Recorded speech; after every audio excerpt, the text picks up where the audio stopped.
Hey guys, I'm Andrea Dunlop, and today is the first video in my new series all about the long game of author marketing. So if you're new here, I've filmed several previous series on finding an agent, writing a novel, and my last one was on launching a book. So go back and check those out if you haven't seen them already.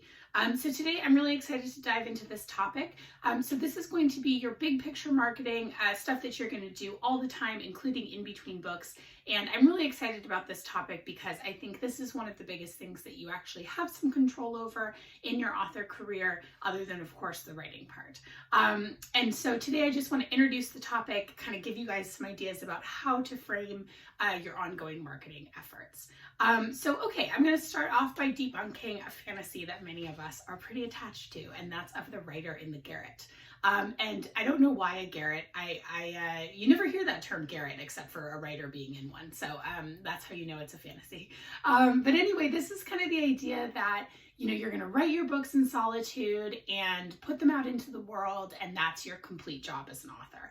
And of course, this has never really been true. I think it was sort of felt more true in sort of the olden days of, Hemingway, etc., than it does now. And I think it's easy to fantasize about this time in publishing when writers weren't expected to market or be on Twitter or what have you, the same way that it's easy to fantasize about, the 1950s when things were, quote, simpler. And in a way, of course, they were, but were they better? No. So I think that analogy kind of holds true. I will take a more complicated author landscape just the way that I will take all of the complications of feminism that have happened since the 1950s.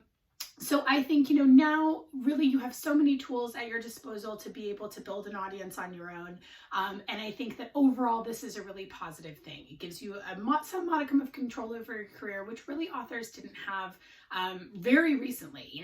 When I was working in at a big publishing house pre-2010, the landscape looked very different for authors, and there was not a lot that they could do to market their books easily. And now you have so many ways to get the word out there about your work if you choose to embrace those. So I think, the biggest thing that I encounter when I talk to authors about their marketing efforts is just that sense of overwhelm. There are so many platforms that you can use to market. You've got, Facebook and Twitter and Instagram, Pinterest, you've got blogging, you've got newsletters, you've got Goodreads, you've got, TikTok. That's the one the kids are using these days. I'm an old, so I don't totally understand it. And if you've figured out how to use TikTok, by the way, to market your books, I would love to hear from you. But anyway, this just to say that there are so many different ways that you can use tools like social media. There's so many different platforms. So definitely do not approach this as though you have to be on all of them and have a presence on all of them. I think that's less common now that people look at it that way just because it's impossible with so many platforms out there. But I think, it's good to choose a couple or even just one, if you're not using social media already. So I'm going to go into more depth on choosing platforms in a video coming up, but just to say, start small and be consistent. That's a good way to fight this sense of overwhelm. And as with, as I discussed in my videos about the launch, kind of figure out how much time you have on a regular basis to devote to this and fit your marketing efforts into that. And that's okay if it's just a little bit. So I think in addition to the time, the sort of time constraints of this, one of the other things that really ekes authors out about talking about marketing is that they really hate the idea of being in this selling mode all the time. For a lot of us, that's pretty uncomfortable. That's not something that comes supernaturally to writers. Supernaturally, not supernaturally, just to be clear, not talking about ghosts in this video. So that's not something that's a comfort zone for a lot of folks. But so I want to encourage you to think of it differently. These marketing tactics that I'm going to be talking about that are not really the book launch. They're not about, moving copies. They're not necessarily about selling books in any kind of direct way. It's really about staying in touch with your readers in between books, about creating some fun content to share with them, and about building community and being part of a community. So, think of it that way rather than, oh, now, this means if I'm using these tools, I have to be on all the time and I have to be trying to get people to buy my books all the time. That's definitely not the case. So another thing, that's really really important when you're talking about ongoing marketing efforts is to really prioritize.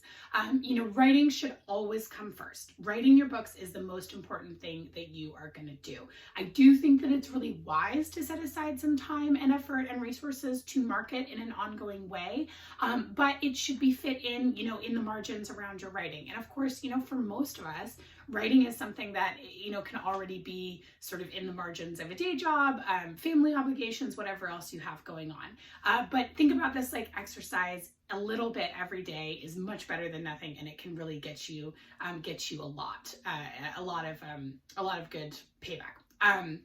So, okay, the other, my last tip for just sort of how to frame this is that really make your marketing efforts pay off.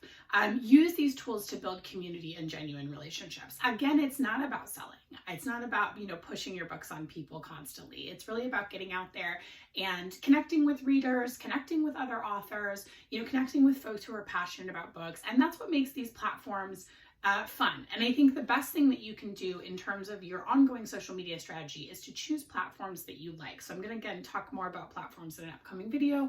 But if you already love some part of social media, you can make that work for your author marketing efforts. I've really seen authors execute really good marketing strategies on just any platform you can possibly imagine. Again, except for TikTok, but that's mostly because I'm old and I'm not on TikTok.